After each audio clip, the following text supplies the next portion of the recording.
Hai, Assalamualaikum warahmatullahi wabarakatuh dan salam sejahtera. Bismillahirrahmanirrahim. Rabbi syrahli sadri wa yassir li amri wahlul 'uqdatam min lisani yafqahu qawli. Amma ba'd. Saya baru lepas balik daripada makan malam, celebrate my boss punya birthday. So buat live sekejap.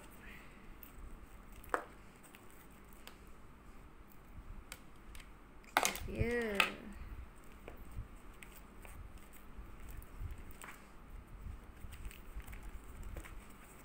Ada orang jenis macam saya tak? Jenis nak buat live tapi tak set up. Tekan je live kan. Saya punya apa tadi?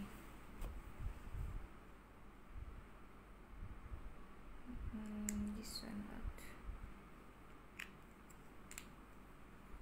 Macam semalam saya buat saya buat live. Dia punya dia punya mic tu macam bunyi tak apa-apa dah.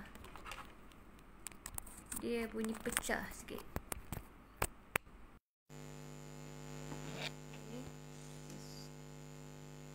Transmitter dia.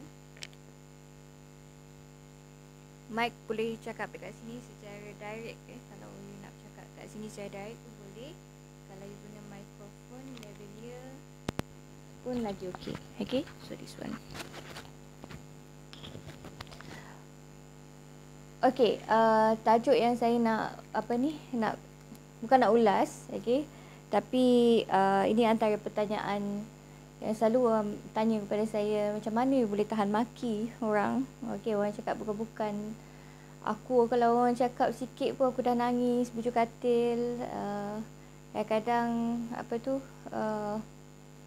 kakak sekerja cakap yang benda-benda yang bukan-bukan, dah rasa down. Actually kan, okay, saya bukan orang yang tahan maki. Kan, saya bukan orang yang tahan dimaki. Saya bukan orang yang penyabar. Saya jenis orang yang pemanas.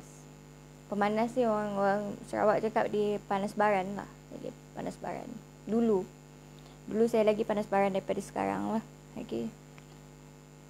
Antara tahan maki dengan sabar apa perbezaan dia? Kalau ikut logik akal kita lah. Apa perbezaan antara sabar dengan satu lagi adalah tahan maki. Tahan maki ni selalunya adalah kerana kita punya ego dalam diri kita. Kita nak orang nampak kita kuat. Kita nak orang nampak kita kita ada prinsip diri yang kukuh sehingga kan orang maki macam-macam tapi kita boleh tahan. Okay, orang yang tahan maki selalunya adalah individu yang jenis orang yang tak ambil pusing tentang apa yang orang lain cakap. Okay, sentiasa merasakan dia betul. Okay, ada ketikanya lah. Okay, tak semua. Tak semua. Dan tahan maki ini beza dia dengan sabar. Kalau ada ketikanya orang yang sabar ni orang akan selalu lebih gemar untuk pijak dia. Okay, lebih suka untuk memperkotak-katikkan prinsip diri orang tersebut. Okay, so antara orang sabar dengan orang yang tahan maki ni orang akan lebih rasa suka nak provoke orang yang tahan maki daripada orang yang sabar. Okay, sebab kadang-kadang bila orang yang tahan maki ni tadi dia nampak sangat try hard untuk tahan diri daripada merasa marah dengan makian orang. Tapi orang yang sabar ni dia betul-betul tenang, dia betul-betul relax, dia santai je, tak ada bagi komen atau feedback yang buruk tentang orang lain, tentang orang yang memaki ataupun cakap yang bukan tentang diri dia. So as a counselor, kalau orang tanya kepada saya kan, bagaimana anda berhadapan dengan orang-orang yang cakap benda yang menyakitkan hati, okay? Ataupun orang yang cakap benda yang mengarut tentang you, ataupun orang yang bercakap benda yang sampai menghina you, okay? Bila kita bercakap tentang soal apa orang cakap ni, maki orang, makian orang, kata-kata nista orang. Tak kisahlah orang tu baik macam mana sekalipun, tak kisahlah orang tu bagus macam mana sekalipun, tetap akan ada orang yang tak sukakan dia. Dan bagaimana orang tu cuba untuk memuaskan hati semua pihak, pasti tetap akan ada orang yang tak puas hati dengan dia. So kita tak boleh nak bila kita tampil kat dalam kita punya social media kan, kita tampil dalam FB, kita tampil dalam IG, kita tampil dalam YouTube, kita sebagai individu yang perlu bersedia untuk berhadapan dengan tomahan dan caci maki orang. Okey, sebab benda tu adalah benda yang biasa, common. Okey, dalam dunia sekarang ni lah. Okey, kepada kita yang bila kita nampak orang atau individu yang terdedah, mendedahkan diri dalam social media, pada kebiasaan orang tak kisah pun apa yang kita rasa, dia akan cakap je apa benda yang dia rasa terlintas dekat fikiran dia. Masa awal-awal saya buat YouTube pada hujung tahun 2019, saya masih ingat lagi. Pada ketika itu betul-betul dalam keadaan culture shock tau. Okay? Sebab kita bukan dalam bidang mainstream, kita bukan dalam bidang yang terdedah dengan public figure, kita bukan orang yang dikenali, ataupun kita bukan orang yang sentiasa menampilkan diri depan orang lain. So bila masa dalam awal-awal involve dalam YouTube kan, saya masih ingat lagi. Saya masih ingat bagaimana saya murung bila orang cakap ataupun orang kritik benda yang kita tak buat, tapi orang kritik lah, orang cakap yang bukan-bukan dalam ruangan komen. Dan ada yang mengkritik bagaimana saya bercakap pada ketika itu, ada yang komen berkenaan dengan bagaimana penggunaan aku. Okay, setiap kali saya bercakap, dia cakap kurang sopan, sedangkan itu benda yang biasa, benda yang kita biasa lakukan masa benda bahasa yang biasa saya gunakan dekat sini, dekat Sarawak. It's nature dekat sini menggunakan perkataan aku tu bukan benda yang kasar. Tapi apabila saya mula buat YouTube video, saya gunakan perkataan aku, ramai yang kritik pada ketika itu. Okay, kerana mungkinlah viewers pada ketika itu adalah mereka-mereka yang datang daripada Semenanjung Malaysia. Saya tak salahkan mereka sebab budaya mungkin berbeza daripada segi bahasa. Kalau dekat sini aku itu adalah panggilan mesra, okey, menunjukkan kita ni menunjukkan kita ni mesra dengan orang tersebut.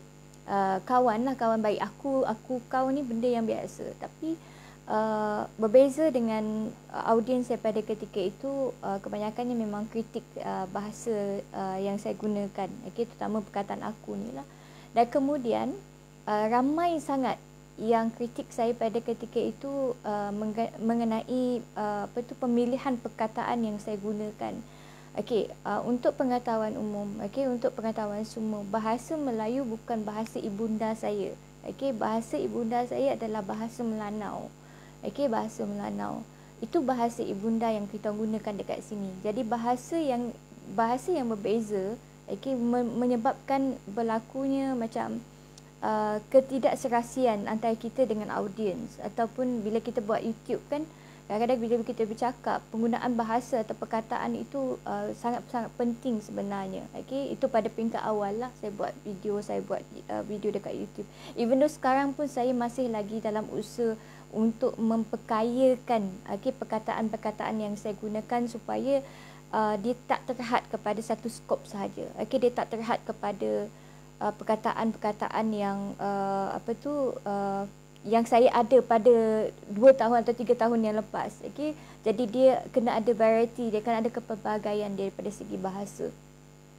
Kemudian orang komen berkenaan dengan pencampuran bahasa Melayu dengan bahasa Inggeris yang terlalu drastik. Maksudnya dalam satu ayat tu orang susah nak faham disebabkan oleh saya ada campur aduk, dia macam rojak yang sangat-sangat teruk. Pada ketika itulah saya masih ingat lagi.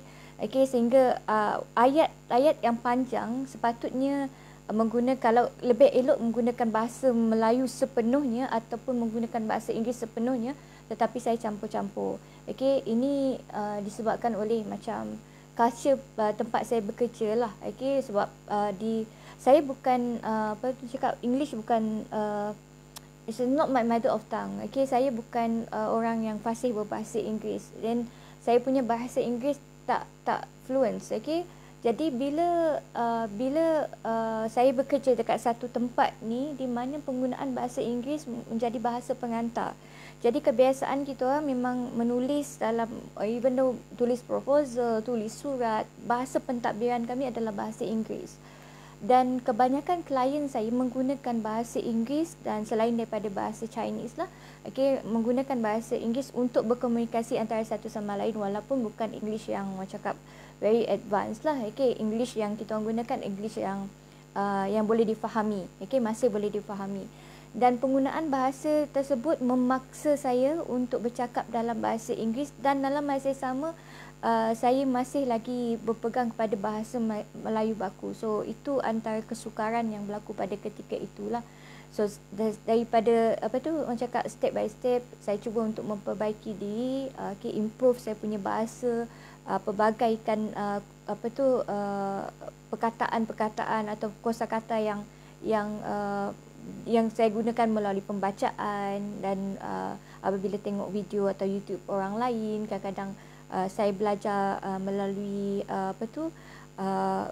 petikan-petikan artikel, yang tu yang saya selalu gunakan lah. Okey, dan maki-makian pada ketika itu kurang pada maksud saya, dia lebih kepada kritikan yang membina. Maksudnya contoh mereka tegur pasal mereka tegur pasal penggunaan bahasa yang kurang bersesuaian, seperti aku, kau, tak sesuai. Dia cakap okey, saya ubah.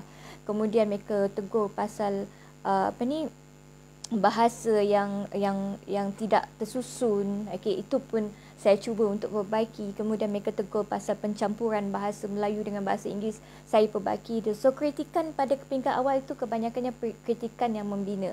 Sehinggalah muncul apabila saya buat reaction video. Okay, bila saya buat reaction video, of course bila kita buat reaction, kita ada figura yang kita kritik, atau ada figura yang kita komen, atau ada figura yang kita ulas, ada isu yang kita ulas. So bila ada isu tu, adalah yang setuju, ada juga yang tak setuju. So bila ada yang tak setuju ni, ada yang setuju ni, biasalah dia akan bagi kita pujian, cakap saya trust apa yang saya suka dengan ulasan saya setuju dengan apa yang itu kata-kata positif. Tapi saya jenis individu, mungkin ada orang yang suka pada pujian. So pujian dia boleh mendatangkan rasa seronok bila orang puji. Tapi pada saya tolak pujian tersebut, sebab pada saya pujian itu boleh untuk membangkitkan semangat, motivasi untuk belajar, untuk bekerja atau berkarya lagi. Tetapi saya lebih tumpukan kepada kritikan. Namun demikian, apabila saya start buat reaction video, kritikan yang saya dapat tidak seperti mana awal-awal saya buat video. Maksudnya banyak kritikan-kritikan yang membina. So bila dah masuk buat reaction video ni, kebanyakan kritikannya bersifat peribadi. Okay, kritikan bersifat peribadi, contoh mereka akan komen pasal lupa paras saya, mereka akan komen bagaimana saya bercakap, mereka akan komen bagaimana bentuk hidung saya lah. Okay, macam-macam. Kebanyakannya bersifat peribadi, dan ada yang memanggil saya dengan macam panggilan yang kurang enak didengar. Okay, contoh bila saya bercakap, saya jenis really soft spoken.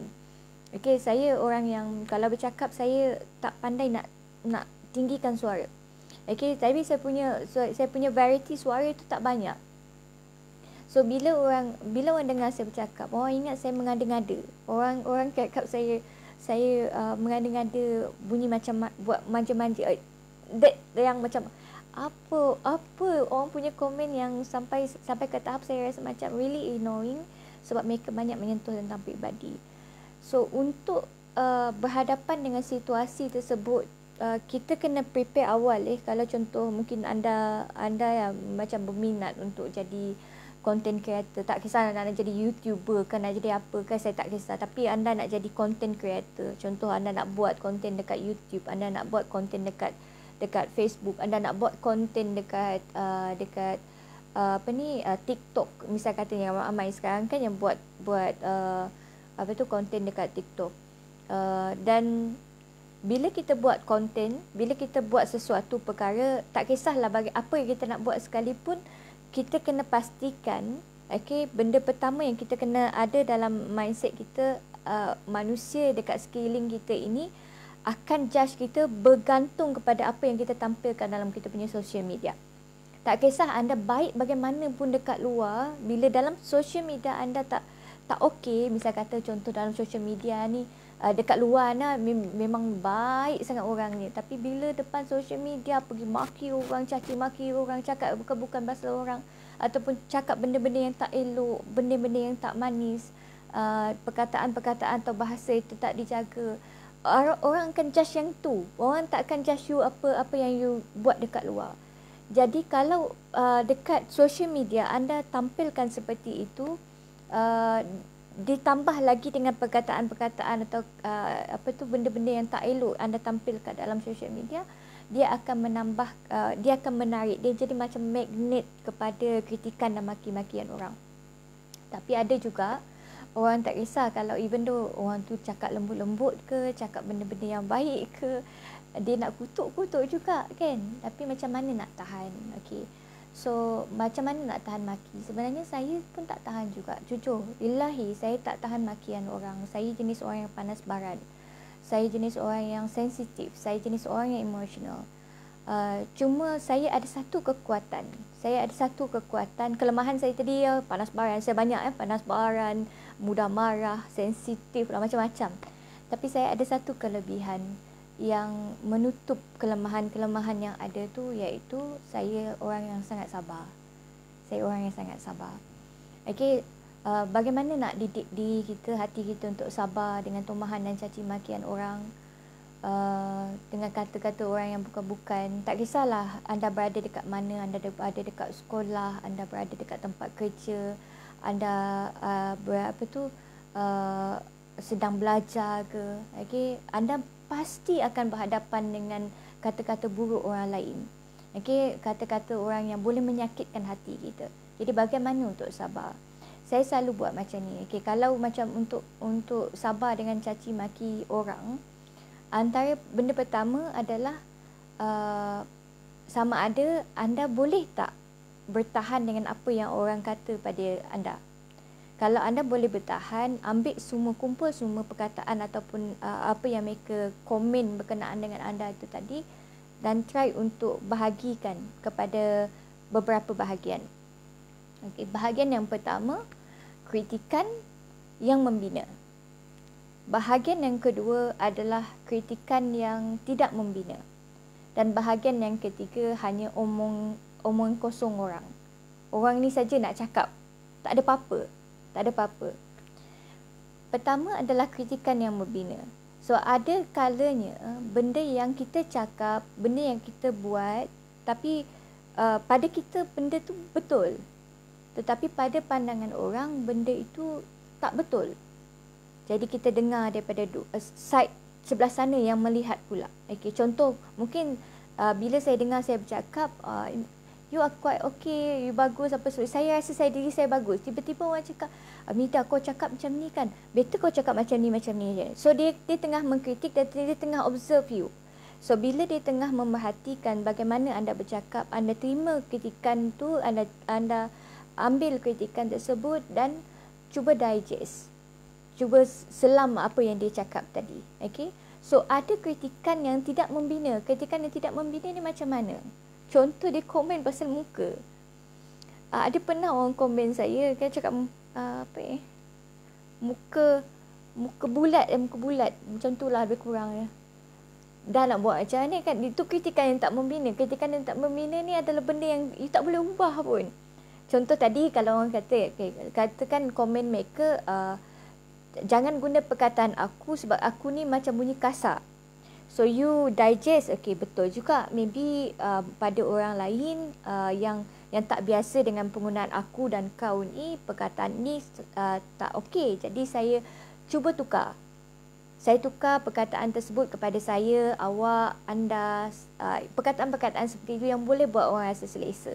Okey? Tak salah kalau kita nak please orang lain, okey? Kalau kita nak menyenangkan hati orang, okey? Jadi kita nak senangkan hati orang supaya orang pun senang dengan kita. So kritikan yang membina tak apa. Kritikan yang membina, saya kumpul semua kritikan orang, tak kisahlah kritikan tu membina, kritikan tak membina. Tapi kritikan yang tak membina ni macam mana? Kritikan yang kita tak boleh nak ubah. Maksudnya, orang komen pasal fizikal kita, orang komen pasal muka kita, orang cakap minta kau ni macam mayat putih sangat. Saya tak boleh nak hitamkan diri, betul kan? Okay? Ataupun orang komen cakap muka kau bulat, saya tak boleh lonjongkan muka saya. Ataupun mungkin orang komen macam Midah kau kurus sangat lah. Nak buat macam mana aku makan banyak sekalipun tetap macam ni juga badan. So benda komen yang tidak membina dia adalah komen yang orang cakap ni tak ada benda yang tak boleh kita ubah. Benda yang tak boleh kita ubah benda tersebut. So bila orang komen yang tak membina, so tolak tepi. Move it aside. Okay, tolak benda itu. Macam mana nak tolak is the way that you control you punya mind lah. Bagaimana you tolak dan differentiate. Kadang-kadang bila orang cakap kau gemuk lah, kau ni lah, dia bagi kutuk orang, benda tu yang lekat dalam otak. Sedangkan kata-kata baik, komen-komen positif orang, dia susah nak masuk. Dia macam mana botol, tak ada, saya lupa botol air kat sini. Dia macam botol air lah. You pilih mana air apa yang you nak letak dekat dalam situ, itu yang penuh. Kalau you letak air putih, you nak letak air susu dekat situ, and then tapi dia ada 2 gelas macam ni kan, you nak tuang yang air warna hitam, air cola yang boleh. Air cola you nak tuang, air putih ni tak nampak dah. Begitulah positif dengan negatif. Benda yang baik dan keburukan dan kebaikan dia tak boleh nak bersatu. Dia terpaksa dipisahkan. Jadi kalau which one anda nak pilih? Benda yang boleh anda ubah, boleh anda perbaiki, so anda ambil. Benda yang anda tak boleh perbaiki is out of your control, you tolak tepi. Jangan hiraukan. So saya fokus pada benda yang saya boleh perbaiki. Okay?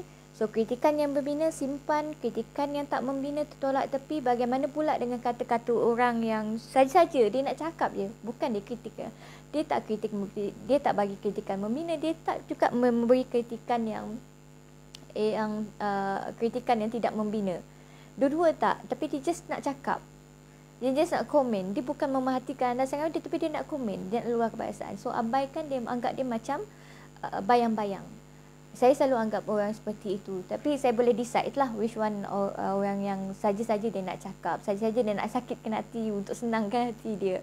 Tak apalah cakap. Kalau menyakitkan hati orang itu boleh menyenangkan hati dia, tak apalah, saya bagi kesenangan dalam hati dia. Moga dengan niat saya memberi senang pada hati dia, kan dia dah kutuk saya cakap bukan tadi kan, moga saya dapat pahala daripada situ.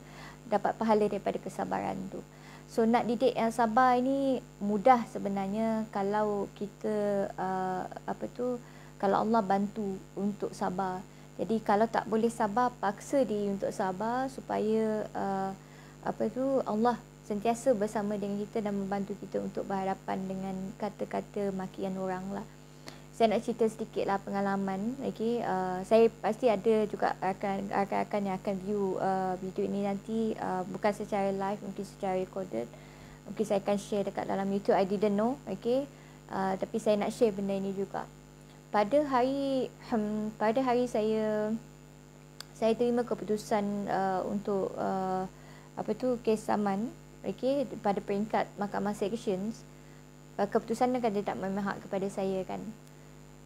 Jujur saya cakap, kalau orang tanya apa perasaan saya pada ketika itu, saya rasa sangat-sangat down. Saya ralat dengan saya rasa sangat-sangat down. Sebagai seorang kaunselor, okay, saya ada ego saya sendiri di mana saya tak boleh nak tampilkan diri saya yang sebenar di hadapan orang lain. Okay, bukan kita cakap kita I'm perfect person, tapi bila kita sedih, bila kita tak happy, kita saya bukan saya cakap kita, saya akan mudah menarik kesakitan dan kesedihan bagi orang lain. Jadi saya tak nak buat benda tersebut. Saya tak nak tengok orang lain sedih because of saya sedih. Ataupun saya tak suka tengok orang lain susah hati because of saya susah hati. Kalau saya susah hati because of orang itu tak mengapa. Tapi kalau mereka susah hati disebabkan tengok saya susah hati, saya tak nak. Jadi saya tak tahu nak tampil kat mana. Saya tak tahu bagaimana nak being genuine to everyone. Even though masa ketika itu memang saya genuine, saya tenang, tapi dalam masa yang sama, of course kita akan rasa ralat, of course kita akan rasa sedih, of course kita akan rasa down. So saya text one person yang saya tak kenal. Okay, mereka daripada pihak MRM tim Firdaus Wong. Right? Bagi anda yang kenal lah. Okay, sayap wanita untuk Firdaus Wong lah. So saya contact that person, Puan Aisyah. Okay, subhanallah, itu adalah satu pertolongan yang Allah turunkan. Yang pertama lah yang saya dapat pada ketika itu, di mana saya jumpa orang yang hanya saya berkomunikasi dengan dia, tak salah saya dalam 2 kali. Okay, saya bercakap dengan dia, saya berbual kan. Untuk kes lain lah, okay, untuk sebab saya buat kerja-kerja sukarelawan, okay, saya offer my service secara sukarela, dan saya tak tahu nak bercakap dengan siapa. Saya ada kawan, okay, tapi macam tu lah, sikap saya seperti itu. Saya tak suka tengok orang sedih sebabkan saya sedih. Kalau mereka sedih, saya sedih, tak apa. Kalau saya sedih because of mereka sedih, tak apa. Tapi kalau orang lain sedih because of saya sedih, saya tak nak. So saya bercakap dengan dia, saya message. Okay, so kita orang bercakap-cakap. Dia cakap, Puan cakap, jom Google Meet. Cakap, boleh tak aku hadap orang masa ketika ini? So dia cakap, tak apalah, boleh je Google Meet, jom. Dia cakap kan. Okay, so saya Google Meet dengan dia. Masa tengah bercakap tu dengan dia tu, air mata tu berderai macam air hujan. Dengan keadaan saya menangis dan saya tersenyum dalam masa yang sama. Menangis tu sebab rasa lega sebab lepaskan. Senyum tu sebab saya nampak rahmat Allah pada ketika itu. Anda tahu, rahmat yang paling besar yang Allah bagi kepada setiap manusia adalah rasa tenang dan sabar. Walaupun masalah kita tak selesai, walaupun dalam keadaan kita dibelenggu oleh pelbagai perkara yang menyakitkan kita. Kita kena tomah orang cakap yang bukan-bukan, orang sebar macam-macam pasal diri kita, kemudian susah hati macam-macam dalam diri kita. Tak selesai benda tersebut, tetapi rahmat yang paling besar yang Allah bagi adalah rasa tenang dan rasa ikhlas untuk menerima keadaan tersebut. Itu pertolongan yang pertama yang Allah bagi. Ketika saya menangis sebab saya rasa tenang, because of I relief. Saya burst, saya boleh sampaikan apa yang saya rasa kepada orang lain tanpa orang ini judge saya. Maksudnya tanpa orang ni memberi judgement apa-apalah berkenaan dengan apa yang berlaku ke apa. Okay, dia tak ada tanya secara terperinci apa yang berlaku apa tak. Dia nak saya lepaskan apa benda yang saya rasa. Walaupun itu tak menyelesaikan masalah, tapi rasa bila kita lepaskan apa yang kita nak cakap tu, kita rasa lebih tenang. So dan saya senyum pada ketika itu. Tapi saya dalam keadaan menangis, saya senyum, saya gelak-gelak dengan macam saya rasa sangat-sangat lega. So the next day, getting much better. So second day saya dah boleh tidur dengan baik, saya dah boleh makan dengan baik, saya boleh digest all the thing. Even though second day pun saya lagilah, okay, orang tengok saya dengan pandangan yang sinis bila nama kita tersebar dekat dalam blog-blog berita, bukan alang blog berita yang dia orang sebar kan. So kita orang biasa kan, kita tak biasa dengan keadaan tersebut, kecuali kalau memang saya artis ke kan. saya orang terkenal ke YouTuber ternama ke, mungkin benda tersebut lah benda yang biasa berlaku. Nama kita memang sentiasa viral, tak apa. Tapi nama kita orang biasa, orang awam, bila dia start to viral, dia betul-betul bagi impak. Tapi Alhamdulillah, syukur Alhamdulillah, saya sangat-sangat bersyukur.